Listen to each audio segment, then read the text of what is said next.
This is one of the largest humanitarian crises in Africa, and yet it is unfolding in plain sight. Millions of Nigerians have been forced from their homes, not by a single event, but by years of violence, fear, and uncertainty. Entire communities erased, families scattered across the country, lives rebuilt from nothing. But here is the question few are asking.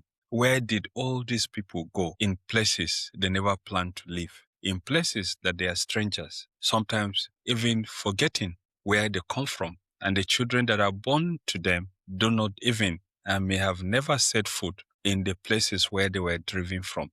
My name is Rimamnde Shawulu. This is the other side. As of early 2025 to early 2026, verified humanitarian data paints a stark picture.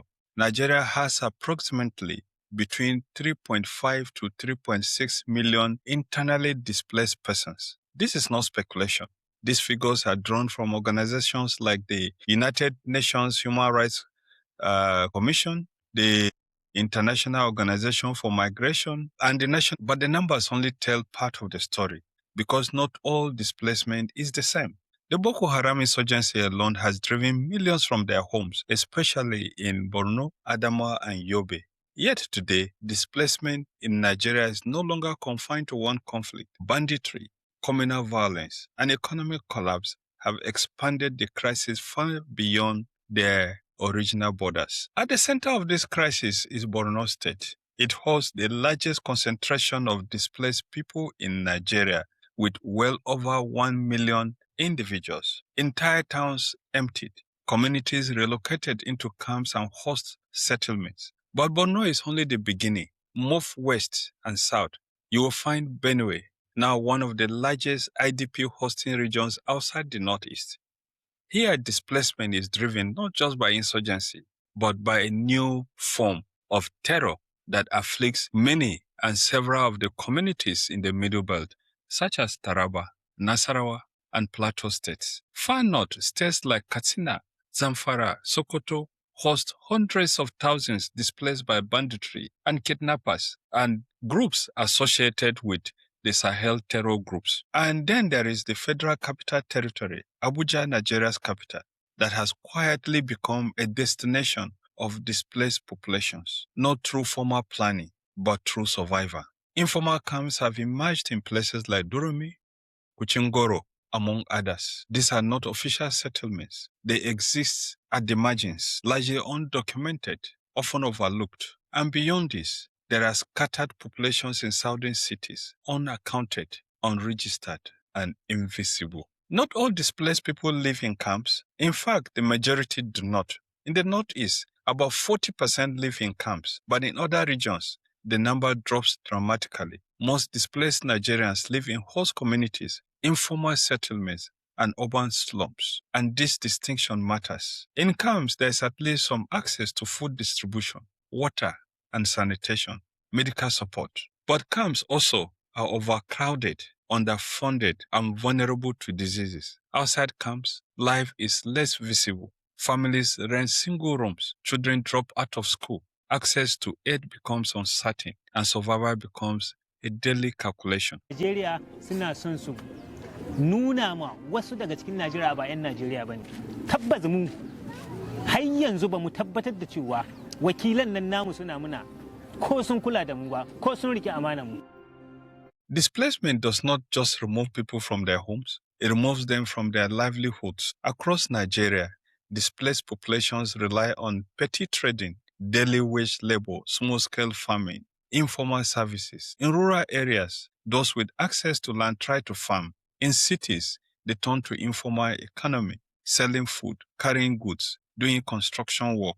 But these are not stable jobs. They are fragile, unpredictable, and often insufficient. Behind every statistics is a human story. In Dikwa, Borno State, a woman named Hadiza has lived for nearly a decade. She fled violence with her family, and today she lives in a camp facing new threat, hunger, because as funding declines, food assistance is shrinking. In Maiduguri, a man named Osman tells a different story. He fled Guzamala, lost everything, but with a small grant, he started again, a tiny business, a rented home, a path to dignity. And in Abuja, a displaced civil servant known as Baba IDP helps coordinate health support in an informal camp, not because he was trained for it, but because survival demanded it. These are not isolated cases. They are fragments of a much larger reality. My name is Idris Ibrahim Halilu.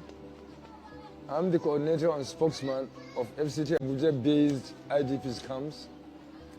There are 18 camps scattered all over the 6 area councils. And I'm a resident of Durmi IDPs camp, where you have met me here. I've been here for 13 years. 3rd March 2011, I arrived at Abuja. Like most of us from the northeastern region, the Boko Haram insurgency came up and devastated everywhere. As at now, I know no less than 70% of the southern Borno is under occupation. I've been coordinating the FCT Abuja-based IDPs health project for 10 years. It's been very, very poor. Very, very, very poor. In fact, it borders on the inhuman. The women, children, and the aged have not been considered at all. I have to tell you, point clear that no hospital welcomes an IDP in Abuja as of today. No hospital welcomes an IDP, man, woman, child, aged, because the government and the government intervention agencies refuse or fail to pay our medical bills over the years. And in several of the cases, including the people who fled to Cameroon, they depend on support that they get from people living in those communities, the host communities. Some that fled to Abuja live in places like Masaka, engaging in different types of agriculture and eking out a living with faint hope of getting back to the homes that they were chased from. Displacement does not happen in isolation. It shapes entire communities. In many cases, host communities have absorbed displaced populations, but this comes at a cost. More people competing for jobs, land, water, and schools. And in fragile regions, this can create tensions. Yet, there are also stories of cooperation. In states like Benue, local leaders have donated farmland for farming. Communities have opened their doors, and new forms of coexistence are emerging. Of course, in places like Taraba and Plateau, several of the people who have fled to those communities do not appear to be in a hurry to go back to places where they still hear stories of kidnapping, of killing, of mass murder, and relative inaction or uncoordinated actions by the authorities whose primary responsibility should be to protect the lives of the people. Billions of naira and hundreds of millions of dollars have been mobilized to provide food, shelter, and medical care. The second one is government policy. Nigeria has developed frameworks for managing internal displacement and is beginning to implement some solutions. The third, development intervention, programs aimed at livelihoods, infrastructure, and reintegration.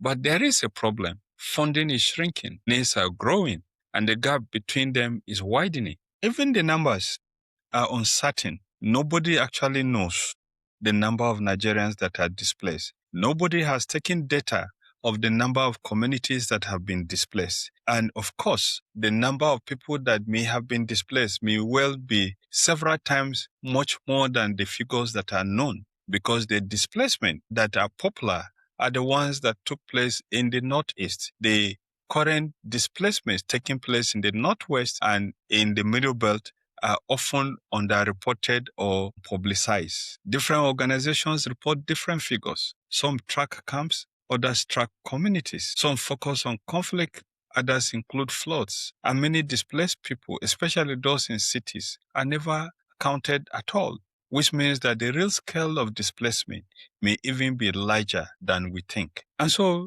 this is not just a humanitarian crisis. It is a national transformation, changing Nigeria, changing settlement patterns in Nigeria. A silent reshaping of Nigeria's population is taking place in its rural areas, in its cities, in its economy, and of course in its future. Millions have been displaced, but displacement is not just about movement. It is about what is lost and what must be rebuilt. The question is no longer whether Nigeria can respond. My name is Rimamnde Shawulu. Please subscribe for weekly insights on Nigeria's politics and democracy. Don't forget to click on that subscribe button so that you will get notification of videos that we produce. And don't forget to share this video with other people, and as well share your thoughts. Let me know from you, what do you think is the solution to the problems of this continuous displacement of people in Nigeria and the relative inability of government to intervene decisively and get the people back to their communities?